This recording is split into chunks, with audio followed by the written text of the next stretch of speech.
أعوذ بالله من الشيطان الرجيم بسم الله الرحمن الرحيم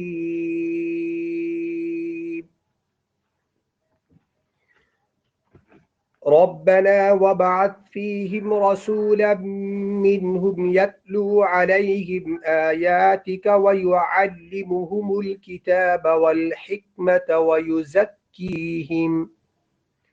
إنك أنت العزيز الحكيم صدق الله العظيم. ترجمہ: ربنا وبعث فیہم رسولا منہم یتلو علیہم، ربنا اے ہمارے رب، وبعث فیہم وبعث بھیج ان میں رسولا ایک رسول منہم انہی میں سے، یتلو علیہم آیاتک جو ان کو پڑھ کے سنائے تیری آیتیں، ویعلمہم الکتاب والحکمہ اور سکھائے ان کو کتاب، والحکمہ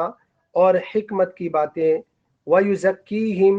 اور ان کو پاک کرے، اِنَّكَ أَنْتَ الْعَزِيزُ الْحَكِيمُ بے شک تو ہی غالب حکمت والا ہے۔ رب اشرح لي صدري ويسر لي أمري واحلل عقدة من لساني يفقهوا قولي اللهم إنا نسألك علما نافعا ورزقا واسعا وعملا متقبلا وشفاء من كل داء۔ الحمدللہ سورۃ البقرہ کی آیت نمبر 129 کی تلاوت کرنے کی سعادت حاصل کی ہے۔ اسی کی مختصر انشاءاللہ تشریح کرنے کی کوشش کروں گا۔ حضرت ابراہیم علیہ السلام نے اپنی آئندہ نسل کی فلاح کے لیے دنیا آخرت کے واسطے اللہ تعالیٰ سے یہ دعا کی کہ یا اللہ میری اولاد میں ایک رسول بھیج دے جو ان کو آپ کی آیات تلاوت کر کے سنائے اور قرآن و سنت کی تعلیم دے اور ان کو ظاہری اور باطنی گندگیوں سے پاک کرے۔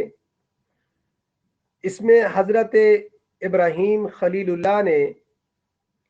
اس رسول کے لیے اپنی اولاد میں ہونے کے لیے جو دعا کی وہ اس لیے کہ اول تو یہ کہ اپنی اولاد کے لیے یہ سعادت اور شرف ہے کہ میری اولاد سے وہ پیغمبر ہو، اور دوسرا یہ کہ جب انہی قوم میں سے انہی برادری کے اندر سے ہوگا، اس کی چال چلن سے، اس کی سیرت سے، اس کے حالات سے وہ لوگ بخوبی واقف ہوں گے تو کسی دھوکے فریب میں مبتلا نہ ہوں گے،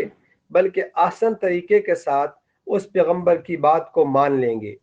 تو اللہ تعالیٰ نے حضرت ابراہیم علیہ السلام کی ان دعاؤں کو بھی قبول فرمایا۔ اب ربنا وبعث فیہم رسولا، ربنا یہاں اے ہمارے رب، یا اس کے اندر محذوف ہے کہ اے ہمارے رب،